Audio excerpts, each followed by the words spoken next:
ಶ್ರೀವಾರಿ ಕನ್ನಡ ವ್ಯಾಕರಣ ಚಾನಲ್ಗೆ ಸ್ವಾಗತ. 6ನೇ ತರಗತಿಯ ಸಿರಿಕನ್ನಡದ ಪಾಠ ಕರ್ನಾಟಕದ ಏಕೀಕರಣ. ಈ ಪಾಠದ ಒಂದು ನೋಟ್ಸನ್ನು ನಾವು ಓದೋಣ.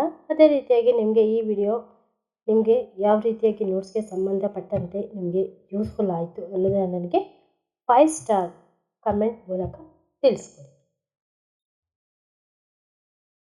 ಹೊಂದಿಸಿ ಬರೆಯಿರಿ. 1890 ಕರ್ನಾಟಕ ವಿದ್ಯಾರ್ಥಿ ಸಂಘ ಸ್ಥಾಪನೆ. 1916 ಕರ್ನಾಟಕ ಸಭೆ ಸಂಸ್ಥೆ ಪ್ರಾರಂಭ. 1915 ಕರ್ನಾಟಕ ಸಾಹಿತ್ಯ ಪರಿಷತ್ತು ಸ್ಥಾಪನೆ. 1926 ಮೈಸೂರು ರಾಜ್ಯ ಉದಯ. 1973 ಕರ್ನಾಟಕ ರಾಜ್ಯ ಎಂಬ ಹೆಸರು ಬಂದಿದ್ದು. ಸ್ವಂತ ವಾಕ್ಯ ರಚಿಸಿ. ಹೋರಾಟ. ಕಿತ್ತೂರು ರಾಣಿ ಚೆನ್ನಮ್ಮ ಮಹಾನ್ ಸ್ವಾತಂತ್ರ್ಯ ಹೋರಾಟಗಾರ್ತಿಯಾಗಿದ್ದಳು. ಸವಾಲು. ಭಾರತದಲ್ಲಿ ಬಡತನ ಎಂಬ ಸವಾಲು ಎದುರಿಸುತ್ತಿದ್ದಾರೆ. ಕಲ್ಪಿಸು.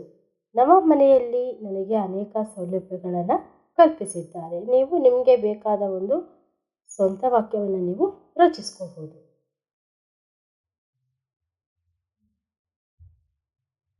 ನೆಕ್ಸ್ಟ್, ಅಗ್ರಗಣ್ಯ. ಕರ್ನಾಟಕ ಏಕೀಕರಣಕ್ಕೆ ಹೋರಾಟ ನಡೆಸಿದ ಅಗ್ರಗಣ್ಯರು 100ಕ್ಕೂ ಹೆಚ್ಚು. ಪ್ರತಿಭೆ. ಶಾಲೆಯಲ್ಲಿ ಮಕ್ಕಳ ಪ್ರತಿಭೆಯನ್ನು ಶಿಕ್ಷಕರು ಗುರುತಿಸಬೇಕು. ಒಂದು ವಾಕ್ಯದಲ್ಲಿ ಉತ್ತರಿಸಿ. ರೇಡಿಯೋದಲ್ಲಿ ಯಾವ ನುಡಿ ಹರಿದು ಬಂತು? ರೇಡಿಯೋದಲ್ಲಿ ಆಕಾಶವಾಣಿ ಇದೀಗ ಮಕ್ಕಳ ಕಾರ್ಯಕ್ರಮ. ಕರ್ನಾಟಕ ಏಕೀಕರಣದಲ್ಲಿ ಭಾಗವಹಿಸಿದ ಹಿರಿಯರೊಬ್ಬರು ತಮ್ಮ ಅನುಭವಗಳನ್ನು ನಿಮ್ಮ ಮುಂದೆ ಪ್ರಸ್ತಾಪಪಡಿಸುತ್ತಾರೆ. ಆಲಿಸಿರಿ ಎಂಬ ನುಡಿ ಹರಿದು ಬಂತು. ರೇಡಿಯೋದಲ್ಲಿ ಅವರು ಯಾವ ಧ್ವನಿಯನ್ನು ಕೇಳಿದ್ರು ಅಂತ ಈ ಒಂದು ಪ್ರಶ್ನೆಯ ಅರ್ಥ. ಬ್ರಿಟಿಷರ ಆಡಳಿತದಲ್ಲಿ ಕನ್ನಡಿಗರು ಒಟ್ಟಾಗಿರಲು ಅವಕಾಶವಿರಲಿಲ್ಲ. ಯಾಕೆ? ಬ್ರಿಟಿಷರ್ಸ್ ನಮ್ಮ ದೇಶವನ್ನು ಆಳ್ತಾ ಇರುವಾಗ ಅವರಿಗೆ ಕನ್ನಡಿಗರು ಒಟ್ಟಾಗೋದಕ್ಕೆ ಅವಕಾಶ ಇರಲಿಲ್ಲ. ಯಾಕೆ? ಕನ್ನಡ ಪರದೇಶಗಳಲ್ಲಿ ಮುಂಬೈ, ಮದ್ರಾಸ್, ಕೊಡಗು ಮತ್ತು ಇತರ ಸಂಸ್ಥಾನಗಳಲ್ಲಿ ಹಂಚಿ ಹೋಗಿತ್ತು. ಅಂದರೆ ಕನ್ನಡ ಈ ಒಂದು ರಾಜ್ಯಗಳಲ್ಲಿ ಹಂಚಿ ಹೋಗಿತ್ತು. ನಮ್ಮ ಕನ್ನಡಿಗರು ಪರಕೀಯರಂತೆ ಜೀವನ ನಡೆಸುವ ಪರಿಸ್ಥಿತಿ ಎದುರಾಗಿತ್ತು. ಅವ್ರಿಗೆ ಆ ಕಡೆ ಹೋಗ್ಬೇಕಾ ಈ ಕಡೆ ಹೋಗ್ಬೇಕಂತ ಗೊತ್ತಿರಲ್ಲ. ಆದ್ದರಿಂದ ಬ್ರಿಟಿಷರ ಆಡಳಿತದಲ್ಲಿ ಕನ್ನಡಿಗರಿಗೆ ಸೇರಲು ಅವಕಾಶ ಕಲ್ಪಿಸಲಿಲ್ಲ. ಕನ್ನಡದ ಪರವಾಗಿ ಹೋರಾಟ ಮಾಡಿದವರಲ್ಲಿ ಕೆಲವರ ಹೆಸರನ್ನು ತಿಳಿಸಿರಿ.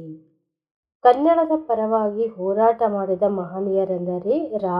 ದೇಶಪಾಂಡೆ, ರೊದ್ದ ಶ್ರೀನಿವಾಸರಾವ್, ಆಲೂರು ವೆಂಕಟರಾಯರು ಮತ್ತು ಡೆಪ್ಯೂಟಿ ಚನ್ನಬಸಪ್ಪ ಮುಂತಾದವರು. ವಂಗಭಂಗ ಚಳುವಳಿಯನ್ನು ಯಾರು ನಡೆಸಿದರು? ವಂಗಭಂಗ ಚಳುವಳಿಯನ್ನು ನಡೆಸಿದವರು ಬಂಗಾಳಿಗರು. ಯಾಕಂದರೆ ಬಂಗಾಳವನ್ನು ಬೇರ್ಪಾಡು ಮಾಡಬಾರ್ದು, ಪಶ್ಚಿಮ ಬಂಗಾಳ ಮತ್ತು ಪೂರ್ವ ಬಂಗಾಳನ. ಅದಕ್ಕೆ ಅವರು ಒಂದು ಚಳುವಳಿಯನ್ನು ನಡೆಸ್ತಾರೆ. ವಿದ್ಯಾವರ್ಧಕ ಸಂಘದ ಕೆಲಸವೇನಾಗಿತ್ತು? ವಿದ್ಯಾವರ್ಧಕ ಸಂಘದ ಕೆಲಸ ಏನು ಅಂದರೆ ಕನ್ನಡದಲ್ಲಿ ಶಿಕ್ಷಣ ನೀಡುವುದು, ಕನ್ನಡದಲ್ಲಿ ಸ್ವತಂತ್ರ ಕೃತಿಗಳ ರಚನೆ ಮಾಡುವುದು, ವಾಗ್ಭೂಷಣ ಎಂಬ ಮಾಸಪತ್ರಿಕೆಯನ್ನು ಆರಂಭಿಸುವುದು, ಅಲ್ಲದೆ ಕನ್ನಡಿಗರೆಲ್ಲ ಒಂದಾಗಲು ಪ್ರೇರಣೆ ನೀಡುವ ವಿದ್ಯಾವರ್ಧಕ ಸಂಘದ ಕೆಲಸವಾಗಿತ್ತು.